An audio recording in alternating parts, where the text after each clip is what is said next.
Bonjour à tous. Alors aujourd'hui j'avais envie de vous présenter mon terrarium pour ma salamandre tigrée qui est arrivée très récemment. Donc c'est une Ambystoma tigrinum. Donc c'est une espèce qui nous vient des États-Unis. C'est une espèce qui est assez fouisseuse, donc je vais vous montrer un peu la mise en place du terrarium, comment j'ai fait, et vous expliquer comment ça se passe pour l'élevage, etc.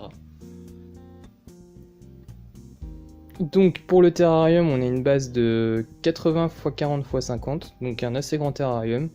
Et en fait le but, ça va être de recréer les conditions de sous-bois, puisque c'est des espèces qui vivent vraiment à l'humidité et à l'obscurité.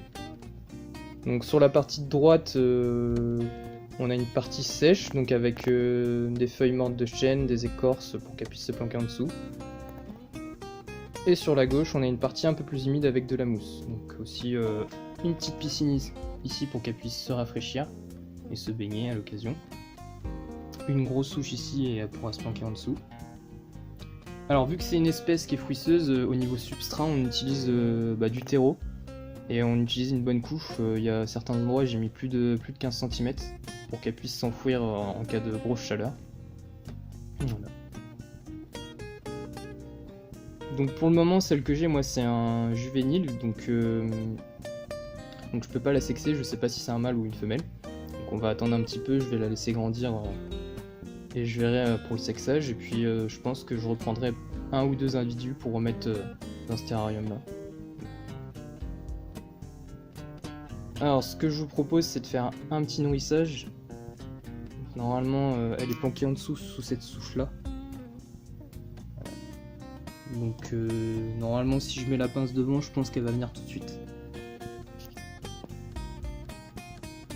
Donc alors pour la nourrir, je la nourris à la pince. Elle est plutôt bien accommodée à la pince, donc la pince ça va me permettre aussi de gérer un petit peu ce qu'elle mange, de voir ce qu'elle mange surtout. Donc là j'ai récolté quelques vers de terre. Hop, donc les vers de terre je les récupère dans mon jardin, je fais attention, dans mon jardin c'est pas traité donc ça va. Il faut faire attention à ça.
Voilà donc, cette courte vidéo s'achève sur un plan de mes fourmis exotiques. Alors avant de vous quitter, j'avais envie de vous parler d'une petite chose. J'ai mis en place une page Facebook. Donc cette page Facebook, en fait, va servir à mettre les liens de mes vidéos, des petits teasings sur mes vidéos. Mais aussi, je partagerai pas mal de photos de mes élevages entre autres. Donc vous n'avez pas tout vu, hein. Il y a les phasmes encore que je ne vous ai pas présenté.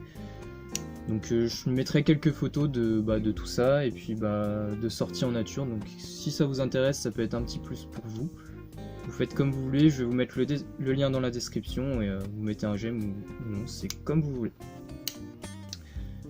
Et donc il est temps pour moi de vous dire à la prochaine. Salut à tous!